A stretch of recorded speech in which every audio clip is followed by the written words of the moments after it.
कुछ समय से, कुछ दिनों से मैं यहाँ प्रचार के लिए अलग अलग जिलों में घूम रही हूँ, लोगों से मिल रही हूँ, बातचीत कर रही हूँ। चुनाव आ रहा है, ये वही समय होता है जब आपके सामने राजनीति का पूरा तमाशा शुरू होता है। आम पार्टियों के लोग आते हैं, अलग अलग नेता आते हैं, भाषण देते हैं, अपनी अपनी सुना के जाते हैं।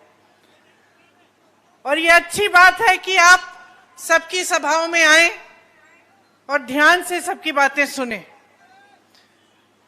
क्योंकि जहां तक मैंने देखा है, लोगों से बातचीत करके, आपके प्रदेश में घूम के, तो यही देखा है कि ये प्रदेश कितना महान है। कर्नाटका में सब कुछ है, एक पुरानी सभ्यता, पुरानी संस्कृति, परंपराएं, ऐसे महात्मा जिन्होंने आप सबको शिक्षा दी, जिस शिक्षा के आधार पर आपकी संस्कृति बनी। उसके साथ साथ प्रकृति की बहुत देन है, घने घने जंगल, खनिज की बहुत आपके पास रिसोर्स है, देन है, प्राकृतिक देन है। उसके साथ साथ भविष्य के लिए आपका प्रदेश बहुत कुछ कर सकता है, क्योंकि यहाँ पे आपके जो नौजवान हैं वो शिक्षित हैं, जनता ज्यादातर शिक्षित है, कमाती है और भविष्य के लिए और भविष्य में भागीदार बनती है। आपके यहाँ बेंगलुरु जैसे बड़े बड़े शहर हैं जो पूरी दुनिया में प्रसिद्ध हैं।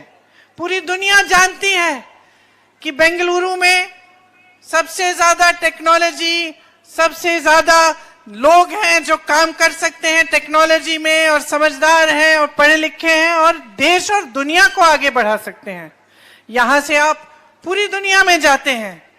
जहां जहां मैं बाहर जाती हूं, कभी कभी मुझे मिलते हैं कर्नाटका के लोग, मुझे हमेशा गर्व होता है, क्योंकि ऐसे नौजवान मिलते हैं जो मुझे बताते हैं कि आईटी में काम कर रहे हैं, टेक में काम कर रहे हैं, और वहां यहां से दूर उनसे मिलकर गर्व महसूस होता है कि देखो, किसी की मेहनत से, ईमानदारी की कमाई से ये लड़का बाहर गया है या ये लड़की बाहर गई है, और आज किसी दूसरे देश में भी अपने देश, अपने प्रदेश का नाम रोशन कर रहा है या कर रही है। तो आपका प्रदेश जो है बहुत ही महान है और एक ऐसा प्रदेश है जो देश में सबसे आगे हो सकता है। लेकिन जो सरकार आपके प्रदेश में चल रही है, उसे इस बात का समझ नहीं है, इस बात का आदर नहीं करती। अगर आप देखें तो सरकार दो तरह की हो सकती है। एक सरकार ऐसी हो सकती है जो जनता के लिए काम करे, जिसके नेता जनता का आदर करें, जो आपकी समस्याओं को अच्छी तरह से समझें, आपके बीच आए, आपसे मिलें, जाने कि किस तरह से आपकी प्रगति हो सकती है और उस प्रगति के लिए काम करें।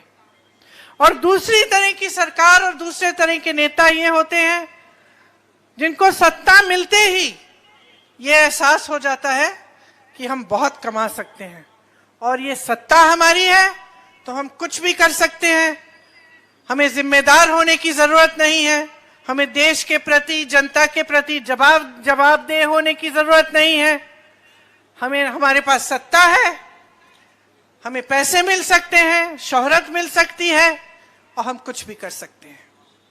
तो अफसोस की बात यह है कि 3.5 साल पहले कर्नाटका में एक सरकार बनी। मेरी बहनें, आप यहां बैठी हैं, शायद आपको मालूम होगा कि यह सरकार शुरू से ही गलत तरीके से बनी। विधायकों को खरीद के जो बनी हुई सरकार थी उसको तोड़ के बीजेपी ने सरकार बनाई। ऐसी सरकार जिसकी नीयत शुरू से ही गलत थी, आपके प्रदेश में स्थापित हुई। नतीजा क्या रहा? नतीजा ये रहा कि सबसे पहले जो गवर्नेंस जिसको कहते हैं, जिसके जरिए सरकार चलती है, प्रदेश चलता है, वो कम हो गई, बंद सी ही कह लो। कभी एक मुख्यमंत्री आया तो कभी दूसरा मुख्यमंत्री आया। जो विकास के कार्य थे जिससे आपकी प्रगति हो सकती थी वो लगभग रुक गए, और एक ऐसी सरकार आई जिसने हर स्तर पर आपको धोखा दिया, हर स्तर पर आपको लूटा। आप सोच सकते हैं कि आज अगर पूरे प्रदेश में सरकार जानी जाती है कि ये 40% सरकारा है, तो इसका क्या मतलब है। आप जानती हैं बहनें कितनी महंगाई हो गई है। आप जानती हैं कि आज आपके गैस का सिलेंडर 1100 रुपए में आपको मिल रहा है। आप जानती हैं कि जब आप मार्केट जाती हैं कुछ खरीदने के लिए, तो जो पहले कम का मिलता था आज दाम उसका बढ़ गया है। कभी कभी दिल करता होगा कुछ खरीदने का, लेकिन आप रुक जाती हैं, अपना हाथ रोक लेती है कि नहीं आज नहीं, क्योंकि नहीं है मेरे पास इतना पैसा। क्योंकि महंगाई से जो जीएसटी आई, जो इनके प्रशासन और शासन ने किया, इतनी महंगाई कर दी आपके लिए कि आप परेशान हैं और त्रस्त हैं। और गृहस्थ जीवन में मैं जानती हूं कि महिलाओं पर कितना बोझ होता है। सबसे ज्यादा आप सहती हैं, महंगाई का बोझ भी सबसे ज्यादा आप सहती हैं। उसी महंगाई ने जिसने आपके घर में मुश्किलें पैदा की, उसी महंगाई ने किसानों के लिए मुश्किलें पैदा की। आज किसानों के लिए हर चीज पर जीएसटी है, ट्रैक्टर से लेकर जो भी उनको इस्तेमाल करना पड़ता है किसानी करने के लिए, खेती करने के लिए, सब महंगा हो गया है। उसके बाद खाद महंगी हो गई है, और उसके बावजूद मेहनत से, ईमानदारी से किसान खेती पर काम करता है, कमाने की कोशिश करता है। आपको मालूम है कि डीएपी में भी वजन कम कर दिया है, खाद आपको महंगी मिलती है, हर चीज महंगी कर दी है। तो हर स्तर पर आपके साथ धोखा हो रहा है। यहां नौजवान कितने हैं बताओ, हाथ ऊपर करो। आप तो नौजवान नहीं है भैया।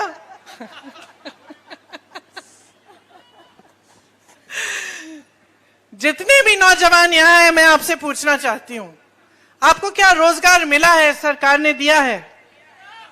नहीं दिया। आपको मालूम है कि 2.5 लाख रोजगार, 2.5 लाख जॉब्स खाली पड़े हुए सरकार में, लेकिन उन्होंने 3.5 सालों में आपको एक भी नहीं दिया। नौजवान यहाँ के शिक्षित हैं, दुख होता है देख के। कल मेरा हेलीकॉप्टर कहीं एक खेती के पास उतरा, कुछ लड़के खड़े थे, मैं गई, मैंने पूछा कि पढ़े लिखे हो? बीटेक की है, बीएससी की है, रोजगार नहीं है। बेचारे खेती में खड़े हैं, कह रहे हैं हमें जॉब नहीं है।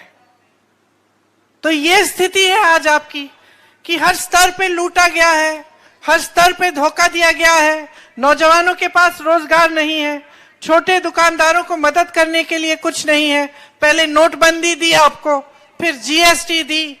जो अपना छोटा बिजनेस, छोटा व्यापार करता है, कैसे आगे बढ़ाएगा? और जब नौजवान भर्ती के लिए इम्तिहान देने जाता है, पता चलता है कि घोटाला हो गया, स्कैम हो गया। पुलिस सब इंस्पेक्टर के भर्ती के एग्जाम में स्कैम होता है। विधायक के बेटे के पास 8 करोड़ रुपए मिलते हैं कैश में, उस पर कोई कार्रवाई नहीं करता। उसके बजाय उसके पिताजी एक परेड निकालते हैं, कि देखो मैं कौन हूं, तुम मुझे छू नहीं सकते। ये स्थिति है आज कर्नाटका की। स्कूल के बच्चों के अंडे तक नहीं छोड़े, उसमें भी स्कैम किया, उससे भी चोरी की। कोविड के मरीजों को नहीं छोड़ा। कॉन्ट्रैक्टर्स आत्महत्या कर रहे हैं। स्कूल के मैनेजमेंट के एसोसिएशन और कॉन्ट्रैक्टर्स एसोसिएशन प्रधानमंत्री को चिट्ठी भेज दें कि कुछ करिए, यहां लूट हो रहा है, हमारे साथी आत्महत्या कर रहे हैं। प्रधानमंत्री से जवाब ही नहीं आता। आज यही है आपकी परिस्थितियां। तो अगर इस परिस्थिति में आप 5 साल और रह जाएं, तो आपके भविष्य का क्या होगा? जो आप घर पे मेहनत करते हैं, मेरी बहनें, जो किसान खेती में मेहनत करते हैं, जो अपनी दुकानें चलाते हैं, अपने बिजनेस चलाते हैं, वो भविष्य के लिए क्या सपना देख सकते हैं, क्या आशा रख सकते हैं? अगर अपने बच्चों को मेहनत से पढ़ाकर उनको पता चला कि बच्चे को अगर कोई पद चाहिए, पोस्ट चाहिए, तो 50 लाख 70 लाख की घूस मांगी जा रही है, हर चीज हर पोस्ट का रेट फिक्स हो गया है, तो फिर मेहनत का क्या फायदा, शिक्षा का क्या फायदा? सालों से आप अपने बच्चों की परवरिश इसलिए करते हैं कि जब वो शिक्षित हो जाता है और पोस्ट के लायक होता है तो पोस्ट मिलने के बजाय आपसे और कुछ मांगा जाता है। कल तो मुझे सुनने को मिला कि किसान से 2 बैल मांगी क्योंकि उसके पास पैसे नहीं थे घूस देने के लिए, तो उससे कहा चलो अपनी बैल ले आओ। तो ये परिस्थितियां हैं, आपकी ये सरकार है। अब आप ही को तय करना पड़ेगा कि आप 5 साल और यही सरकार चाहते हैं या बदलाव चाहते हैं। जितनी मेहनत आप करते हो कम से कम उतनी मेहनत तो नेताओं को करनी चाहिए कि नहीं? आप ईमानदारी से कमाते हो तो क्या आप ये आशा उम्मीद नहीं रख सकते कि आपकी सरकार भी ईमानदार होगी? बीजेपी की सरकार ने 1.5 लाख करोड़ रुपए कर्नाटका से छीने हैं, लूटे हैं। लूट की झूठ की सरकार है।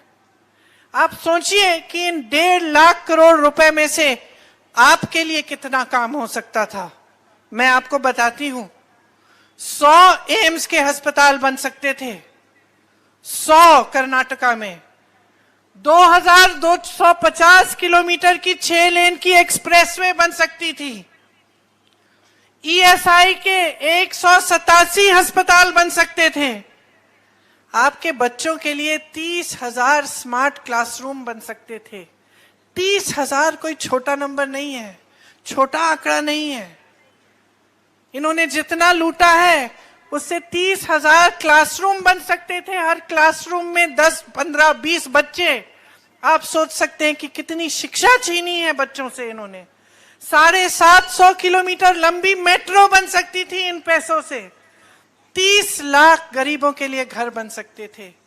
इन पैसों से 30 लाख कर्नाटका के गरीब जनता को घर मिल सकते थे, उनका फायदा हो सकता था।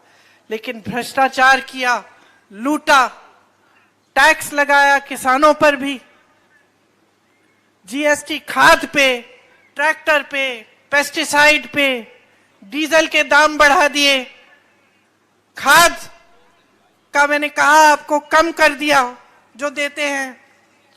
हर स्तर पर लूटा है और धोखा दिया है। जहां तक एससी, एसटी, ओबीसी की बात है, उन्होंने आपको बताया कि आरक्षण बढ़ाएंगे। यहां पे कर्नाटका में बोला बढ़ाएंगे। केंद्र में इनकी सरकार है। जब सरकार को का समय आया कि आरक्षण को बढ़ाने का काम करना है, संविधान में डालना है, तो 14 मार्च को मोदी जी की सरकार ने क्या कहा? पार्लियामेंट में कहा कि ये नहीं हो सकता है। तो यहां आपको कहा कि आरक्षण बढ़ाया जाएगा, वहां 4 साल के लिए कुछ नहीं किया, और उसके बाद जब समय आया तो कह दिया कि नहीं हो सकता। अब आप कांग्रेस की सरकार को देखिए। नागमोहन दास कमेटी बनाई थी कांग्रेस ने। उस कमेटी ने कहा कि एससी के लिए 15 से 17% तक बढ़ाना है आरक्षण। उसने कहा कि एसटी के लिए 3% से 7% बढ़ाना है। कब कहा? 4 साल पहले। 4 साल पहले कहा। 4 साल के लिए बीजेपी की यहां पे सरकार थी, बीजेपी की सरकार ने कुछ नहीं किया। अब चुनाव आ रहा है, फिर से वही बातें शुरू। तो इनके नेता, इनकी पार्टी एक ऐसी पार्टी है जो चुनाव के समय आपके सामने आके अच्छे अच्छे बड़े वादे करते हैं, बड़ी बड़ी बातें करते हैं, लेकिन इनको शुरू से मालूम है कि वो वादे कभी पूरे नहीं करना चाहते, कभी करेंगे ही नहीं। दूसरी तरफ कांग्रेस है। राजस्थान में हमारी सरकार ने किसानों के कर्ज माफ किए। छत्तीसगढ़ में 18 लाख किसानों के कर्ज माफ हुए हैं। राजस्थान में पुरानी पेंशन की स्कीम का वादा था, उसको लागू किया, छत्तीसगढ़ में लागू कर रहे हैं। हिमाचल प्रदेश में वादा किया, वहां पे भी शुरू कर रहे हैं। जहां जहां हमारी सरकारें हैं, हमने जो वादे किए उनको पूरे किया, और जिनको पूरा नहीं कर पा रहे थे उनका पूरा प्रयास किया, ताकि आगे जाकर हम उन्हें पूरा कर पाएंगे। यहां पे जब कांग्रेस की सरकार थी तो आपको याद होगा कि अन्न भाग्य का योजना होता था, क्षीर भाग्य जिससे दूध मिलता था, वो भी योजना कांग्रेस की योजना थी। पशु भाग्य कांग्रेस की योजना थी। कृषि भाग्य कांग्रेस की योजना थी। आरोग्य भाग्य था आपके स्वास्थ्य के लिए। विद्याश्री थी आपकी शिक्षा के लिए। इंदिरा के कैंटीन थे खाने के लिए, और ऐसी तमाम योजनाएं थी जिससे आपकी भलाई हुई।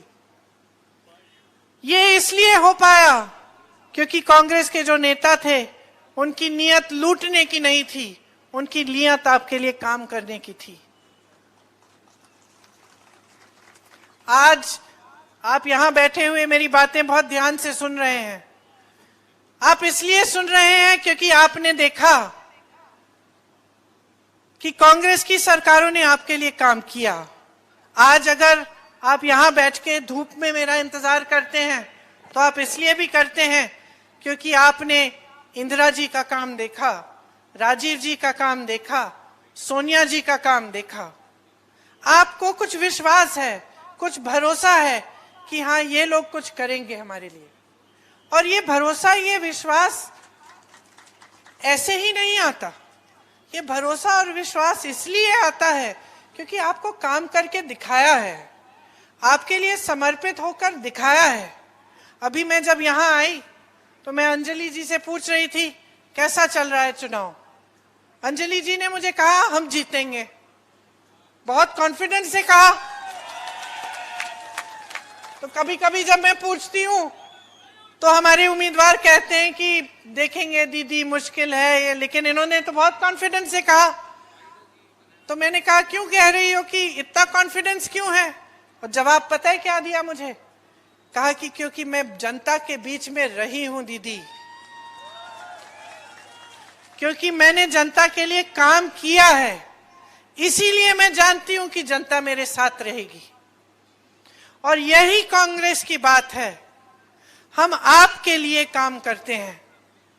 हमने इस चुनाव में कुछ गारंटीज की बात की है, सुना है आपने? किसने सुना है? युवा निधि है जो हम स्टार्ट करना चाहते हैं। ये जो 2.5 लाख जॉब खाली पड़े हैं, सबसे पहले तो हम इनको भरेंगे, ये हमारी गारंटी है। जो ग्रेजुएट हैं लेकिन अभी नौकरी नहीं मिल पाई है उन्हें सरकार बेरोजगारी का भत्ता 3,000 रुपए हर महीने देगी। जिनके पास डिप्लोमा है उनको 1,500 रुपए हर महीने मिलेंगे। इसी तरह से मेरी बहन ने, जैसे मैंने कहा, हम जानते हैं कि कितनी मेहनत करती हैं आप और कितनी महंगाई से जूझ रही हैं। इसीलिए आपके लिए एक स्कीम जिसका नाम हमने रखा है गृह लक्ष्मी, वो लाएंगे हम, जिसके जरिए आपको 2,000 रुपए आप ही के खाते में मिलेंगे। गृह ज्योति स्कीम लाएंगे जिसके जरिए 200 यूनिट बिजली फ्री मिलेगी। अन्ना भाग्य में आपको 10 किलो चावल मिलेंगे। अभी यहां आने से पहले मैं आंगनवाड़ी और आशा की महिलाओं से मिली। कितना संघर्ष करती हैं, कितना काम करती हैं। मैं पूछ रही थी, कह रही थी कि टाइमिंग तो 9:30 से 4 बजे तक है, लेकिन घर जाकर भी हम काम करते हैं, रजिस्टर भरते हैं, घर का काम भी करना पड़ता है। उन्होंने कुछ समस्याएं बताई। उन्होंने कहा कि उनका मानदेय बढ़ाया नहीं गया है। जो पूरे जीवन के लिए आंगनवाड़ी का काम करती हैं, निष्ठा से करती हैं, प्यार से करती हैं, वो रिटायर होने के बाद ऐसे ही रहती हैं। कुछ उनको नहीं मिलता, कोई पेंशन नहीं मिलता, कुछ पैसा नहीं मिलता जिनसे वो आगे बढ़ पाए। बुजुर्ग हो जाती हैं, पूरा जीवन काम किया है, फिर भी ऐसे ही छोड़ी जाती हैं। इसीलिए सबसे बातचीत करके आज मैं एक विशेष घोषणा करना चाहती हूं कि हमारी पार्टी ने तय किया है कि आंगनवाड़ी की बहनों के लिए हम 15,000 तक मानदेय को बढ़ाएंगे। जो मिनी आंगनवाड़ी की बहनें हैं उनके लिए 10,000 तक बढ़ाया जाएगा। आशा की जो बहनें हैं वो जब काम करती हैं तो मुझे मालूम है कि उनको लगातार महिलाओं के साथ रहना पड़ता है, काम करना पड़ता है। कोविड में आंगनवाड़ी आशा बहुओं ने कितना काम किया, वैक्सीन लगवाई और बीमारी को झेलते हुए सबकी सुरक्षा के लिए बहुत संघर्ष किया। इसीलिए आशा बहनों के लिए 8,000 रुपए तक मानदेय बढ़ाया जाएगा। मिड डे मील की बहनों को बहुत कम मिलता है, उसको बढ़ाकर 5,000 रुपए का हम कर पाएंगे। और जो महिलाएं पूरे जीवन काम करती हैं आंगनवाड़ी में, लेकिन उसके बाद उनको कुछ नहीं मिलता, उनके लिए अगर वो रिटायर हो या फिर किसी वजह से, किसी हादसे की वजह से उनका स्वर्गवास हो जाए, तो मेन आंगनवाड़ी के लिए 3 लाख रुपए मिलेंगे और मिनी आंगनवाड़ी की महिलाओं के लिए 2 लाख रुपए मिलेंगे। तो ये सारी स्कीम्स हैं और हम चाहते हैं कि हम जल्दी से जल्दी आपके विकास का काम शुरू कर पाएं। आज जो कर्नाटका के साथ हो रहा है वो धोखा है, झूठ है। शर्म आनी चाहिए बीजेपी की सरकार को, उनके नेताओं को, कि इस तरह की सरकार चलाई है जिसका अंत में पूरी पब्लिक नाम रख के जा रही है 40% सरकारा। आपको एक ऐसी सरकार चुननी है जो आपका भविष्य बनाए। एक बहुत गंभीर बात है मेरी बहनों, किसी की बातों में पढ़कर मत वोट दो, अपने अनुभव पे वोट दो। ये सोच समझ के कि 3.5 सालों में आपका जीवन क्या ज्यादा अच्छा हुआ है या आपके जीवन में और संघर्ष और मुश्किलें बढ़ी है। और आपको दिखेगा कि जैसे ही आप कांग्रेस की सरकार चुनेंगे और अंजलि जी को दोबारा मजबूत करेंगे तो आपके जीवन में बदलाव आएगा।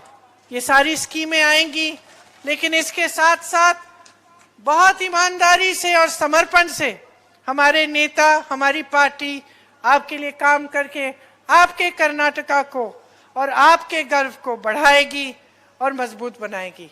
आप सबको बहुत बहुत धन्यवाद, आपने बहुत ध्यान से बातें सुनी। जय हिंद, जय कर्नाटका।